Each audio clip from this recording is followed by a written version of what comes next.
Bullet থাকলে বুলেটের সাউন্ডাই মাথাটা খারাপ করে দেয়। ভাইয়াজি রক গার্ডেন। টুরিস্ট না হইতাম হয়তো তারা আমাকে কেস দিতে পারতো। দেখছেন আমি কিন্তু পুরো একদম স্টপে মারলে যেমন হয়, এনজয় উইথ নেচার। বুলেট থাকলে বুলেটের সাউন্ডাই মাথাটা খারাপ করে দেয়। আর এইখানে মোটামুটি 10টা বাইকের মধ্যে 2টা বাইক বুলেট দেখা যায়। আর সবাই মোটামুটি দেখা যায় যে স্টার্সের হেলমেট, এক্সোরের হেলমেট, স্টিল বার্ড এইসব হেলমেটই পরে। এখন পর্যন্ত ভালো কোনো ব্র্যান্ডের হেলমেট আমার চোখে পড়ে নেই, বাকিটা দেখি নাই এখনো। ভাইয়াজি রক গার্ডেন।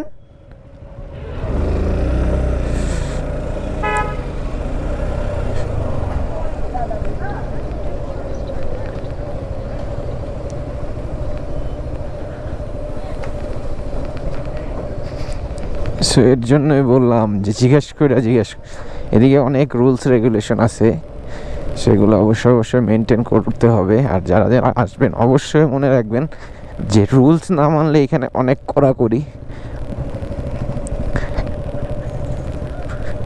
কারণ গতকালকে আমি একটা নো এন্ট্রির রাস্তায় ঢুকে গেছিলাম।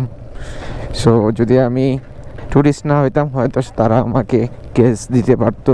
বাট অফিসার যিনি ছিলেন উনি ভালোভাবে এবং রাস্তাটাও ঠিকঠাক মতো আমাকে বুঝিয়ে দিছিল, যার জন্য আমি আবার চলে যাইতে পারছি।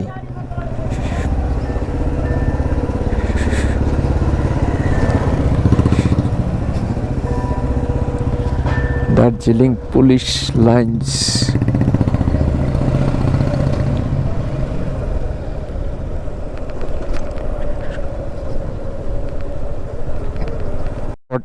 ডিগ্রি অ্যাঙ্গেলে নিচে নামতেছি। সো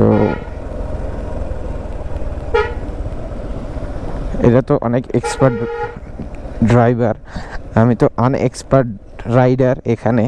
সো যার জন্য আমি বেশি একটা সেফটি মেনটেন করে নামতেছি। আর এই জায়গাগুলো দেখলে মাথাটা পুরো খারাপ হয়ে যাচ্ছে। জানি না আপনারা কতটুকু ভিজিবিলিটি দেখতেছেন, আমি কিন্তু পুরো একদম স্টপে মারলে যেমন হয় এমন দাঁড়াইছি।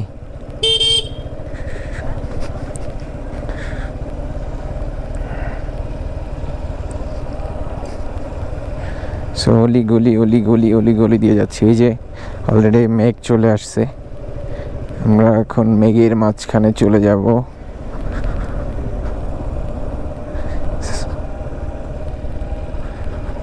ওয়াও ওয়াও, কোথায় দেখবো নাকি চালাবো, কোথায় দেখবো।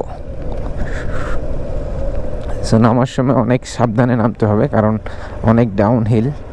এইখানে সাবধানতা অবলম্বন করা অনেক জরুরি আমার জন্য।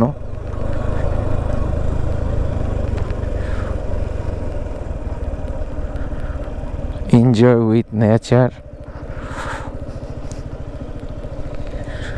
ওয়াও,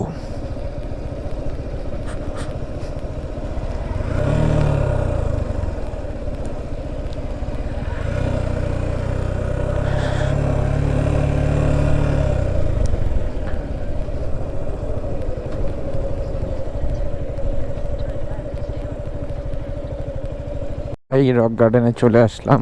সো আসার সাথে সাথে একটা ঝর্ণা দেখলাম, ঝর্ণাটা সেই ভালো লাগছে।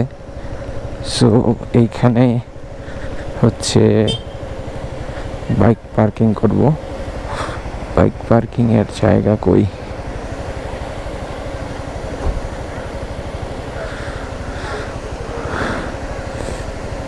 Rock garden. Welcome to Chunnu summer falls rock garden.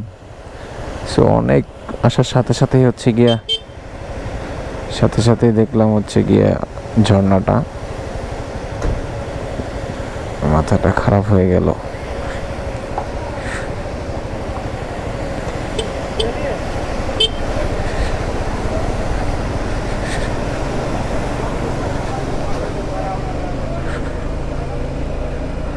এইখানে রাখি।